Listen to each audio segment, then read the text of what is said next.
It's kind of a shame that so little people are interested in the progression of Solo Don't Starve and its many DLCs at the start of this year, because with each passing week, Solo Don't Starve and its many DLCs are getting the love they not only deserve, but love that is changing them forever. But although that's true for the first 3 updates there, everyone, I'm still here for Hotfix number 4 for you. We've got a list of bullet points underneath the changes category that actually do go a long way to tweaking a lot of things for once. And like the previous releases, the bug fixes there have a crap ton of sneaky things that we just have to highlight, folks. So, let's get to it. And as an added bonus, I can give you gameplay. We got lichen, seaweed, tubers, and blooming tubers now being able to be fed to beefaloes across all DLCs. We got beefaloes gaining more health by eating health-restoring foods in Hamlet specifically, and they fixed a little bug where we weren't able to pick up anything on the back of a beefalo, but now we can. We're still getting a glimpse of the still upcoming quality of life update for these games, as cork bowl canoes can now just be picked up with all of their attachments, and said attachments will be unequipped for you. The parrots of Don't Starve Hamlet that we occasionally see are now going to drop azure feathers instead of crimson ones. And that's a little interesting because azure feathers come from smashing pots as well as the parrots of Hamlet.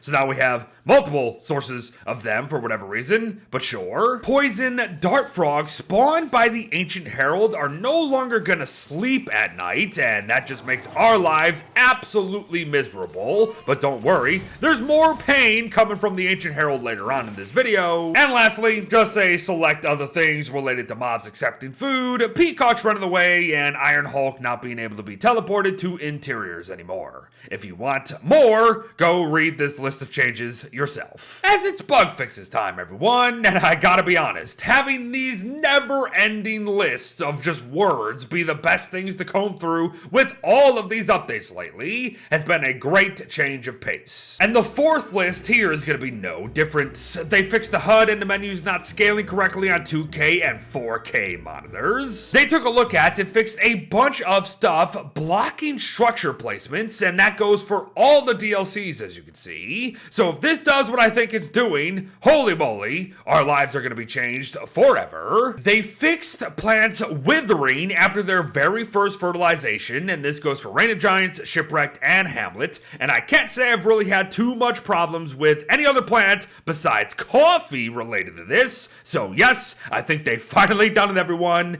They fixed coffee fertilization. Water beefalo will now actually look like they're in heat and not just act like it, but will also act like it towards any small mobs having to get close to them. Antcomb homes down in Matt Hills now have a spawn limit because they were supposed to have a spawn limit before and haven't for all these years. The Ancient Herald makes its somewhat unwanted return that I alluded to, because this thing is getting buffed beyond belief as it's now going to aggro over and over and over again instead of losing it very quickly, something we used to take advantage of all the time. And those poison dart frogs, once again spawned by them, are now going to drop from the sky.